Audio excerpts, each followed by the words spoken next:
Oke, kembali hadir bersama Mitra Podcast. Kali ini bersama Sobat Mitra. Kali ini ada Pak Cahyo. Ya, selamat siang Pak Kas dan teman-teman semuanya.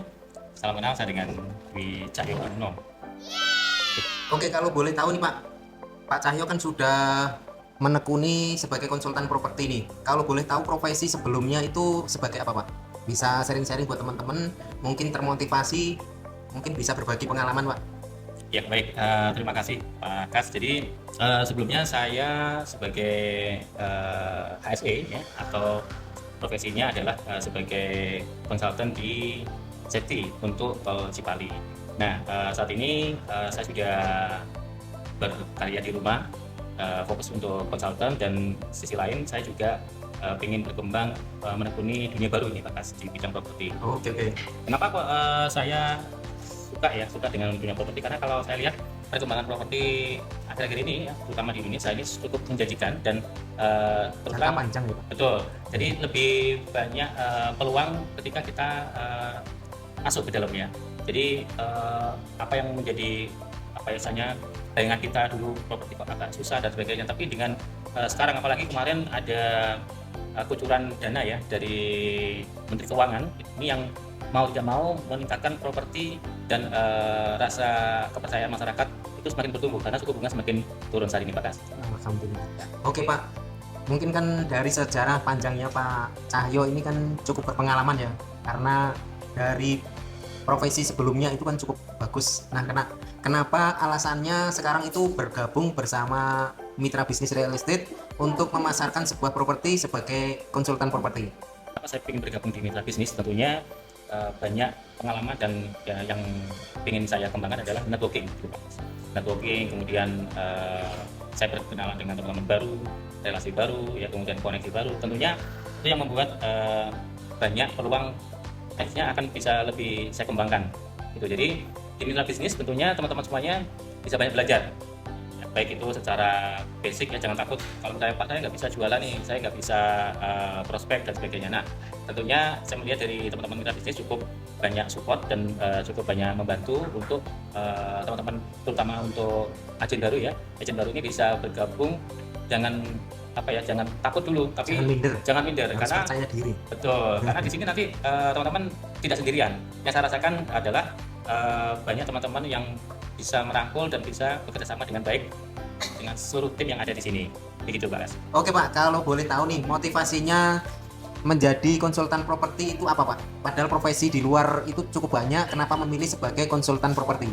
Ya, tentunya saya sendiri juga pernah merasakan susahnya cari rumah gitu ya. Rumah yang benar-benar bisa dipercaya, rumahan yang dengan developer yang bisa amanah ya. Dan intinya di sini saya ingin membantu, dan memang ingin membantu seluruh memberi solusi ya seluruh Prosesnya ya? teman-teman ya yang ingin tahu bagaimana proses untuk Pembelian bisa rumah. membeli rumah dengan mudah, dan tentunya mencari developer yang amanah. Karena itu kalau tidak, misalnya kita tidak berdiskusi dengan orang yang berpengalaman, tentunya banyak kasus yang membuat mereka juga akhirnya merasa kurang puas ya, akhirnya gagal bayar, kemudian ada sampai mungkin dijual rumahnya dan sebagainya.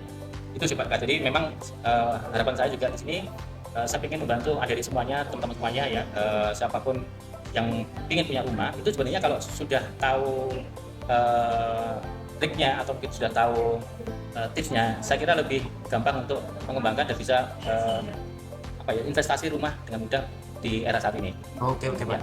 Oke Pak, kalau boleh tahu nih, Bapak kan sudah punya pengalaman sebagai konsultan properti kan sudah lama ya Pak. Ya. Kalau boleh tahu pesan-pesan sebelum membeli rumah itu untuk generasi Z atau generasi milenial ya. Ya. Nah, itu kan mungkin banyak pertimbangan atau seperti apa nih Pak? Mungkin ada pesan-pesan sebelum memutuskan membeli rumah. Ya, pastinya untuk dari Gen Z ya, untuk sebelum memilih rumah ini, saran saya adalah kalau orang Jawa bilang jangan gerusa-gerusu gitu ya. Jadi harus benar-benar dipastikan. Yang pertama adalah legalitas, itu penting. Ya, jangan tertipu dengan flyer, gambar yang menarik, yang kemudian video yang meyakinkan. Tapi kita harus pastikan dulu, lihat sendiri di lapangan bahwa legalitasnya itu benar aman. Oke, yang kedua adalah kemudahan bagaimana kita bisa investasi di sana. Kemudahan ini macam-macam, bisa dengan beberapa program atau promo yang sudah disampaikan oleh developer, dan tentunya yang terakhir adalah lokasi itu ya Pak Kas. Betul.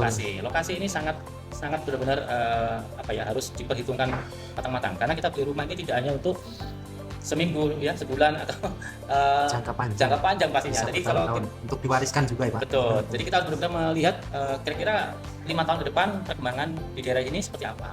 Kemudian 10 tahun, 20 tahun mungkin ya, bahkan bisa atau lebih ya. Kita harus bisa memprediksi, atau mungkin kita cari tahu nih bagaimana perkembangan lokasi ini ke depannya.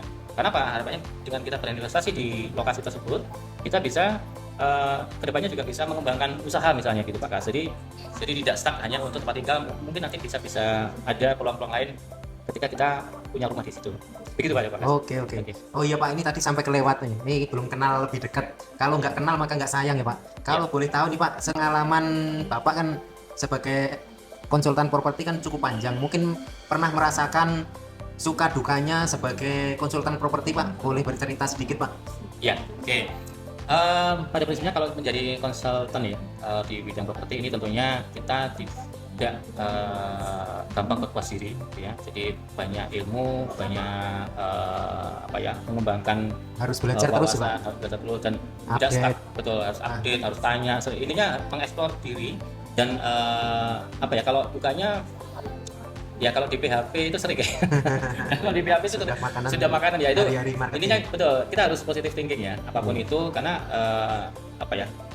user atau calon user itu pastinya kan pengen tahu, pengen lebih ini. Mungkin dia hanya sekedar bertanya, itu nggak ada masalah, karena siapa tahu ya tidak hari ini, mungkin bisa minggu depan, bulan depan, atau tahun depan, seperti lagu ya. Itu saya kira nanti kalau kita yakin, intinya kita yakin aja bahwa kalau misalnya sudah ada chemistry, orang itu biasanya melihat dari personality gitu Pak Kas. Jadi tidak hanya melihat dari materi yang disajikan atau mungkin presentasinya yang bagus, tapi dia melihat dari personality. Ketika dia sudah trust dengan orang tersebut, pengalaman saya itu akan mengikuti gitu ya. Bahkan mungkin sampai kalaupun dia sudah 100% percaya dengan konsultannya atau marketingnya, itu pasti dia apa yang dipilihkan oleh marketing dia pasti setuju. Begitu pengalaman saya. Oke ya. Pak, terima kasih Pak. Ini untuk tadi kan latar pekerjaan kan sudah paham. Untuk latar pendidikan nih Pak, jadi kan biar lebih dekat lagi ke calon buyer, biar saling mengenal Pak. Ini kalau boleh tahu latar pendidikannya itu dulu seperti apa Pak? Apakah sinkron dengan pekerjaan saat ini atau seperti apa? Boleh bercerita sedikit Pak? Iya, oke. Kalau secara basic sebenarnya secara langsung mungkin tidak gitu ya, karena saya juga background bukan dari marketing. Saya dulu akuntan, kerja pertama di akuntansi, sebagai accounting, kemudian bergeser menjadi di dunia otomotif, dan terakhir sampai saat sekarang ini menjadi fokus di safety ya, keselamatan kerja. Dan akhirnya pada kondisi sekarang, karena harus lebih dekat dengan keluarga, akhirnya saya menjadi konsultan untuk di bidang safety, sambil saya juga belajar banyak untuk bidang properti. Dan ini memang kita juga bisa idealis ya, bahwasanya kalau saya jurusan marketing ini nanti tentu jadi sales, belum tentu. Banyak juga jurusan marketing itu bidangnya beda. Begitu juga sebaliknya.